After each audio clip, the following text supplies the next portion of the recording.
I'd like to shout out to all the absent dads that are struggling with what it is to be a father in this environment, in this world, you know, when you've been railroaded out of your children's life. You know, don't give up, don't lose sight. I know it's an incredible, you know what gets me? You know what really gets me? If I was to walk down the street and reach into a woman's pushchair and take her baby out from there, she would go absolutely ballistic and nut off and attack me. And rightly so. But as a father, when the courts do that to us, when we respond, we become criminals. You know, for every action, there's an equal and opposite reaction. If you have great love for something, like your child, and I don't know anything that anybody loves more than their own child,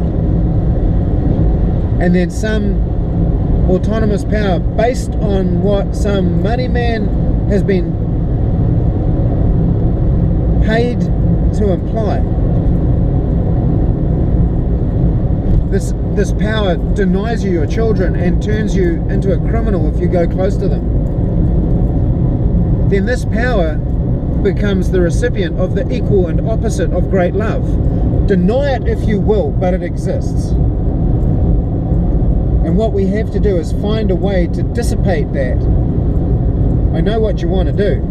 I've been that guy. I know what it's like. I've had eyes on a judge through a windscreen for 5 seconds. I could have got 7 or 8 rounds through that windscreen. Bam. I've been trained to do that. I could have been that guy. I wanted to be that guy. But where could I have gone? And what could I have done? And what use would I be to my son in prison? And would that not become a self-fulfilling prophecy? They say that you are a bad guy, and in your righteous anger, you indeed become one. Is that not a self-fulfilling prophecy? No, do not empower them with that. Find a way to fight for your children, but that is within the parameters of your freedom.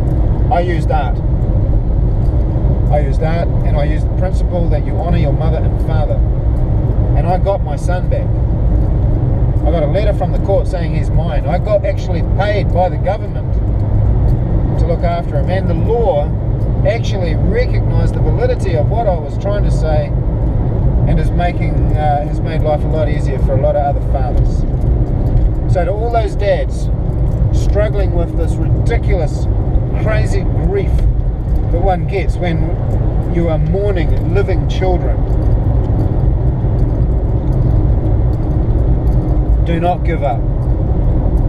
Do not walk out on them. Be there for them. Hell, I took an 86% pay cut to be with my son. I was getting more than that. I was getting over $1,000 a week as a carpenter working for Fletcher's Construction.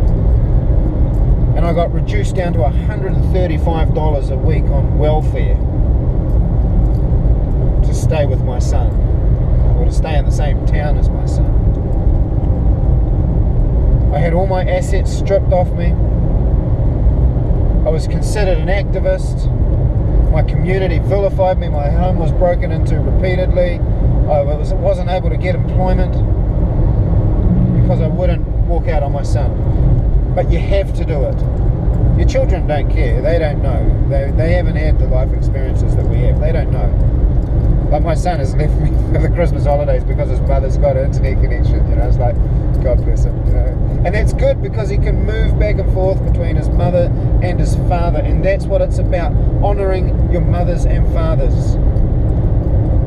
Just soldier on, dig deep, find the strength, dig in.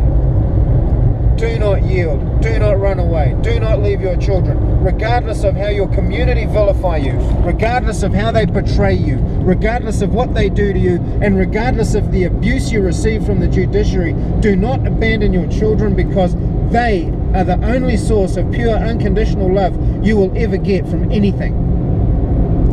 And that is more important than anything in the world. Do not let these people chase you out of your children's lives. They have no right to do that. It's a fucking absolutely disgusting concept.